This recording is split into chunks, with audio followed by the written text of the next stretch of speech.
Hello. Welcome to the Pastas of Foreign Pantry with me, Ellie. Actually, welcome to the first in a series I'm doing, which I'm calling Ellie Eats, where I attempt to recreate a menu from each decade of the 20th century. So this is the first one, and today I'm cooking the first 10 years of the 1900s. And my husband thought it would be a really fun, engaging idea if I did it in costume. But he's not the one that's having to wear this belt. So we'll be having words about future costume choices, I think. Without further ado, because I am going to pass out if I have to stay here for much longer, welcome to the 1900s.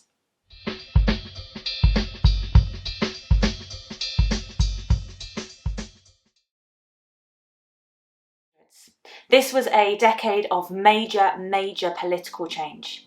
Queen Victoria died in 1901, ending her reign as the longest reigning monarch, and her son, Edward VII, took over to much pomp and circumstance. The early 1900s also saw major political strife. The Second Boer War was raging until 1902, and it divided the British Empire, with some countries in the empire saying that Britain needed to end it and shouldn't be a part of the Second Boer War, especially down to the use of concentration camp tactics. It also saw the creation of Sinn Féin, the Irish nationalist party that wanted independence from Britain, and the early 1900s saw the creation of women's rights groups such as the suffragists. There were 3 Olympics in this decade. One was even in Britain, the 1908 one, which had originally been planned for Rome but had been moved after the eruption of Vesuvius in 1906. Food-wise, the 1900s saw the creation of absolute greats like the soft drink Vimto, which is the second greatest soft drink of all time, despite the fact that no one really knows what it tastes like, and the manufacture of Bisto gravy, which is only about the 5th greatest soft drink of all time. The decade also saw the creation of dairy milk and Marmite. Not a combination that I recommend, but it might work for you. In short, it was a decade of change and innovation, and nowhere was safe from invention, including the kitchen. Today's recipe is from Auguste Escoffier's 1903 Guide to Modern Cookery. Escoffier, celebrated Savoy chef, and who the French press called the cuisinier de roi, king of chefs, was also a renowned writer at the time. He wanted to share his ideas. And the book that he wrote, The Guide to Modern Cookery, was written for experienced chefs, and as such it assumes a relatively high level of skill on the part of the reader. The meals in it are dramatic, they are over the top, they are extravagant, and they are decadent. Classic Edwardian upper class style. Take, for example, his recipe Canard de Rouen à la Pressée.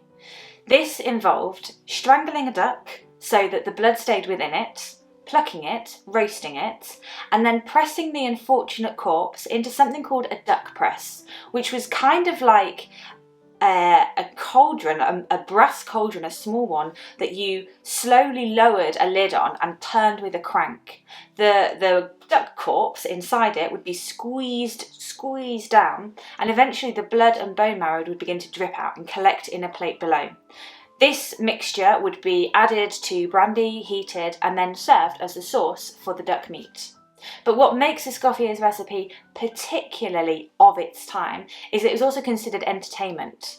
The grim sight of the blood oozing out was actually intended for an audience. So the duck press would be brought to the table before the duck was put in it, and then members of the dining party would watch with, presumably, disgusted glee as the chef got to work.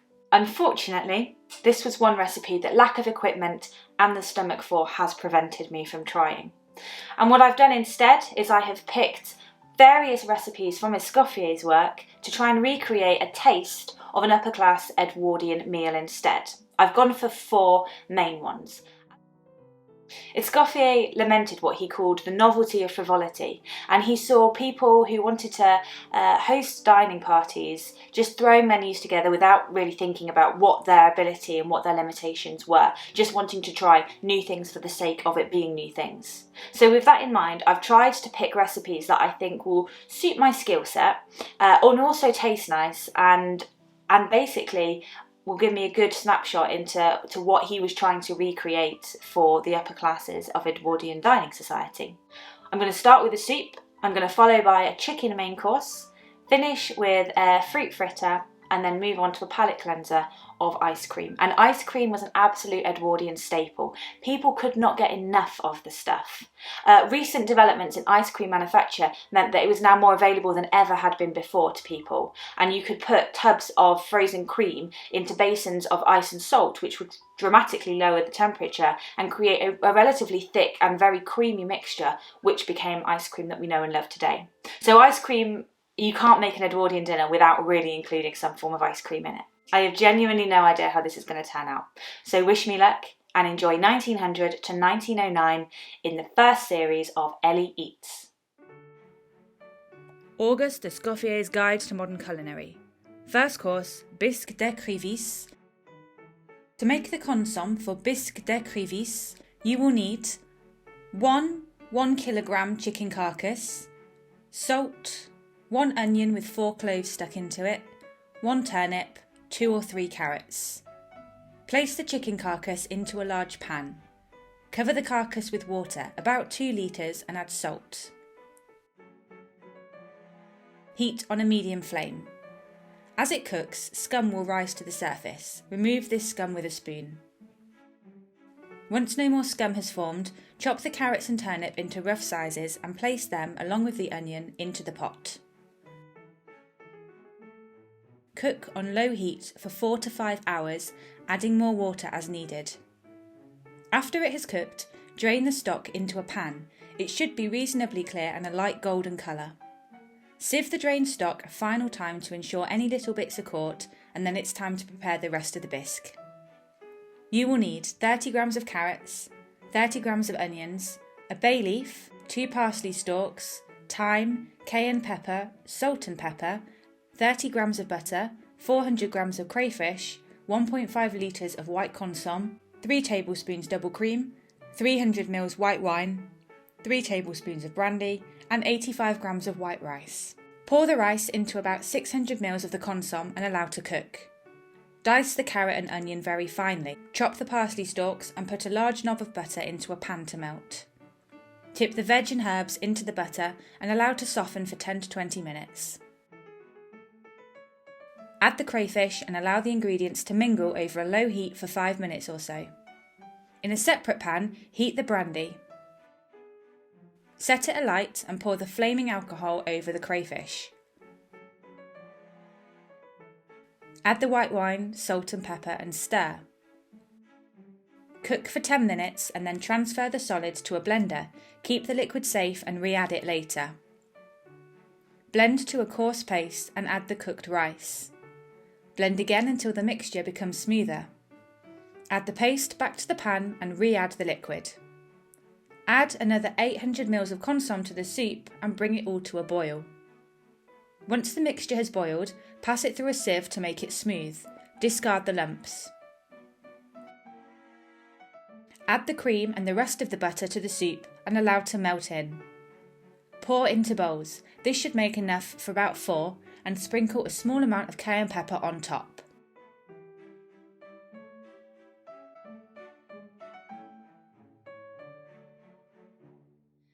Okay, so it took ages, but we're done. Let's see what it tastes like.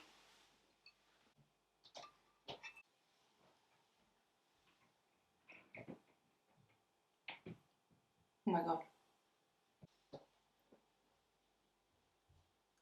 What?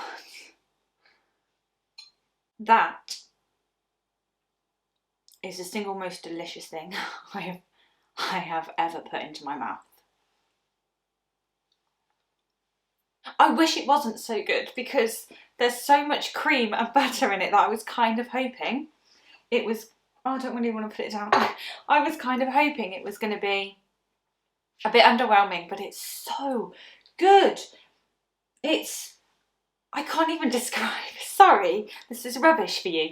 It's incredibly creamy and very smooth. It's like velvet, basically. I know that is a cliche, but it is literally like drinking liquid velvet. And it is rich, it's slightly smoky, but I think it's because of the paprika or the cayenne pepper, whatever. It is fishy without being overpowering. So if you don't like fish, or you sort of like prawns maybe, but you don't like fish, then this is going to be perfect because it doesn't actually taste that fishy. All I can say is you need to try this. I know it takes absolutely ages. I know you're going to have to basically pretend that you don't have a family and other responsibilities before you attempt this, and you sacrifice the basically 3 days that it took me to slowly make this. But it is so good. It is properly good.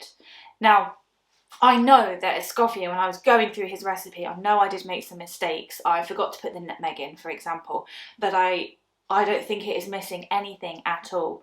And it's brilliant. It's absolutely brilliant. I can only hope that the main is as good as this is. Second course, poulard à l'anglaise.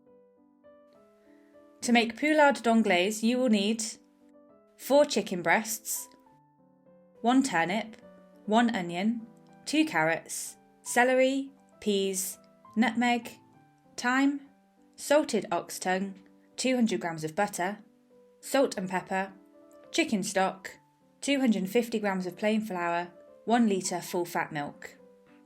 Place the chicken breasts into a pan and cover with chicken stock. Place a lid on the pot and poach slowly. Slice the carrots and turnips into balls. I don't know why, but Escoffier insisted they be balls, so I attempted balls, to great personal sacrifice. You may find a small teaspoon measuring cup works well on the turnip. Chop and dice the onion. Heat the butter in the pan and allow to melt before adding the sifted flour, a little at a time and stirring constantly. Once the roux has thickened, allow it to cool before adding milk which has been boiled. Stir to combine over a low flame.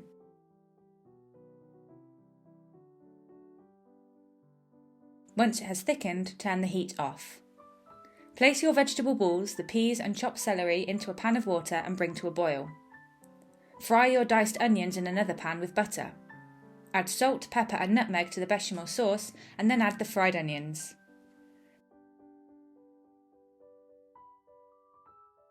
Place the chicken breast on a plate with the vegetables at either end.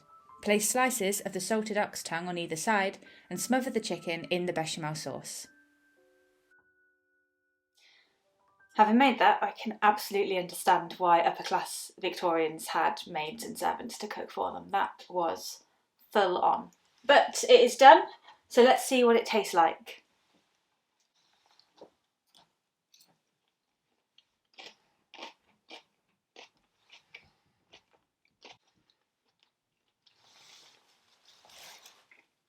It's not as good as the starter. It's nicely bland, but in a pretty satisfying way. So it's not, it's not watery, it is rich and creamy bland rather than water bland, but it is a bit bland still. But it's filling. And I think that Edwardian food could be like the starter, which was absolutely divine. I still can't get over it. And it can also be like the main, which is, heavy, pretty stodgy, really solid food. And this is the more solid, I think, of the styles of Edwardian food. The sauce is creamy and rich, which is a nice contrast with the tongue, which is obviously quite salty. Chicken very tender because it was poached. I don't usually poach things, so that was quite nice to do it. But yeah, it's nice. It's tender chicken, but it's again a little bit bland. I didn't add salt or anything to it when it was cooking, so maybe I would do that next time. The sauce. Let's talk about the sauce. Okay, so a little bit. It was a little bit mad. I've basically made enough sauce to make 8 lasagna. I've got 2 buckets of it basically. I don't know what I did. I thought I followed Escoffier's guidance to the letter and made, he said this will make 1 pound of sauce and then you need a pound of sauce for this chicken. But it kept thickening, and I had to keep adding more and more and more milk, and I ended up having to transfer it from a saucepan to basically a vat. And even then I was like, oh God, this is going to go over the top. So I don't quite know what I did. I basically have made enough sauce for 4 of this recipe, which is not a problem because like I said, well, I think you can freeze it. You can definitely freeze it. So I've frozen it. But the sauce is still quite thick. I think I, ran out of milk. So it is a little bit thick for my liking. Perhaps if I had remade this and maybe did make it right again, it would be the right consistency. Doesn't make it unpleasant, it's just not perfect. So I guess marks out of 10 for this. If the starter was like a 10, this is maybe a 6 or a 7. Not bad, not bad. Let's move on to dessert. Third course, nectarine fritters. To make nectarine fritters, you will need 2 or 3 nectarines, lard, salt, a tablespoon of butter, 225 grams plain flour sifted, icing sugar, brandy, kirsch or rum. Sift the flour into a bowl. Add the melted butter to the mixture and as much tepid water as needed to make the batter the consistency of thick custard. Chop the nectarines into slices and place in a bowl. Pour over the alcohol and sprinkle icing sugar onto the chopped nectarines. Allow to macerate for about an hour. When ready, heat lard in a frying pan. Dip the nectarines in the batter to fully coat them. Place the fritters into the pan with the lard and fry them until brown, flipping over regularly. Dust with icing sugars. Place the fritters onto a grill to caramelise the sugar. I wasn't very good at this. And soften the fruit. Okay, fairly simple. Let's see what they taste like.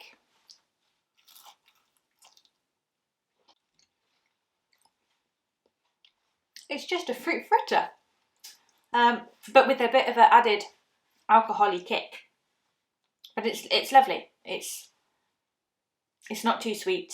It is a little bit sharp because the fruit was obviously slightly underripe. And the batter is nice and crispy. Bit of a sweet kick when you hit some of the icing sugar. It's not really going to blow me away. I think if I'd been served the soup and then served that main and then had this as my dessert, I might be slightly disappointed. Maybe not disappointed, but just like, oh, okay, like clearly they've played all their cards at the start of the meal and then they've phoned it in for this bit. But it's absolutely fine. It is, as fruit fritters go, totally fine.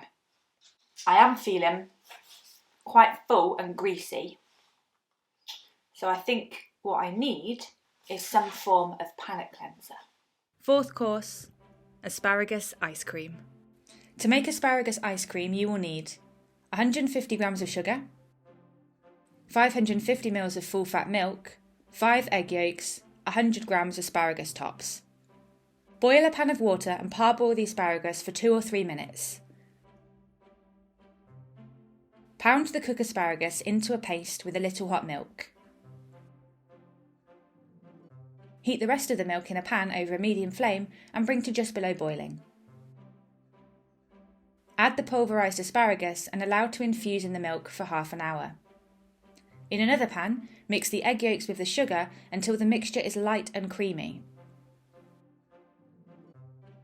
Strain the infused asparagus milk mixture and add the milk to the eggs and sugar, stirring all the time. Combine thoroughly and heat on a low flame until the mixture coats the back of a spoon.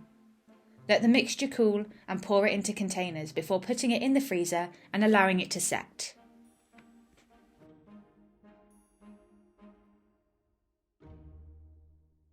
To make ice cream in the early 20th century, what they used to do was put the cream mixture into a bowl and then put that bowl in an ice and salt mixture, and then that would rapidly cool it down and it would create kind of like a creamy, thick, set consistency. So mine is maybe slightly harder than Escoffier intended because mine was done in the freezer because I have not got time for traditional ice cream methods, but I still think it works very well.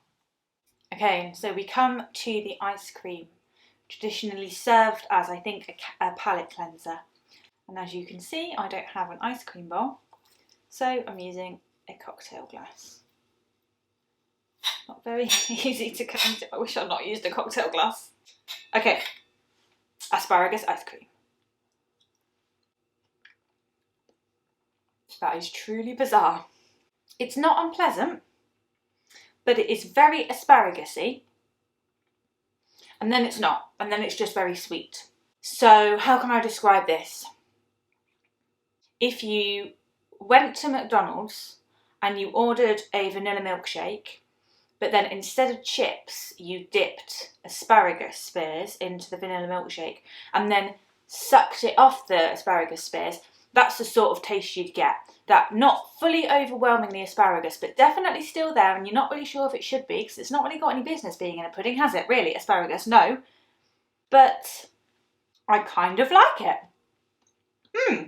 And after all of the soups and the creams and the chickens and the sauces and the fritters, it actually does make my palate feel cleaner. I do feel freshened. So well done, Escoffier. Well done. Thank you so much for watching my very first Ellie Eats on the Past is a Foreign Pantry. Join me next time when I'll be eating my way through the 1910s and hopefully we'll be able to get out of this bout. Thank you.